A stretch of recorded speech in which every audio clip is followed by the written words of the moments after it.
Hi, I'm Milton Rendell and welcome to Real News Friday. Another busy week, although we were down in sales, about 11% on the previous week, but keeping in mind last week was fairly high. Down to 930 sales, but generally we see an adjustment in and around the time of a state election. It can get a little bit quieter, but the volume still seems to be pretty good at 930. Stock level, amount of properties on the market is up 1%. Number of properties on the market is 7,946 for West Australia. Rentals, a pretty steady market. The amount of properties on the market's up about 4% on what it was a month ago, and the number sits today at 2,768. So there is a slight softening there, and I think we'd mentioned that in previous weeks, but it's still it's 50% less stock than there was this time a year ago. So still a fairly solid market. I have mentioned before, we'll see what happens in the end of March with the stopping of JobKeeper and reduction in JobSeeker. I think that will impact the market in the short term, but I think we're still going into a fairly steady market. Now, I also mentioned the state election.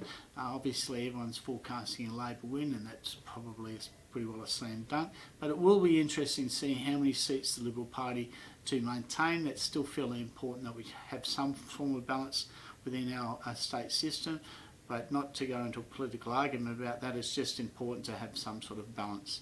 I think that if we were to issue a challenge from my industry or from the real estate industry or from most people, one of the things I'd like to see changed for the people who will be elected is to review the stamp duty for the purchase of homes for older people. We come across a lot of older people who can't afford to move, and particularly because of the stamp duty situation in the places that they purchase. I think that if there was relief to the, under a certain criteria for the elderly, I think that would also help maintain a better balance as to the number of properties to the market, and will also impact the market overall in keeping a better balance, because we'd have a steadier flow to properties, and I think it gives people a greater choice. It is interesting, people say, oh Milton, the market's fine, there's a lot of new first home buyers around. First home buyers don't generate new products to the market. What they do is they buy it, and we've got to have more product to the market. Also, if we were able to get some of the elders or older generation moving probably earlier in their lives, it probably would help them with certain health issues, because we do see a lot of elderly people staying in homes that they probably stayed in 10 years too long, and really their health suffers. So I think if it'd be great if at state level that we could look at the stamp duty. I put that out to everyone.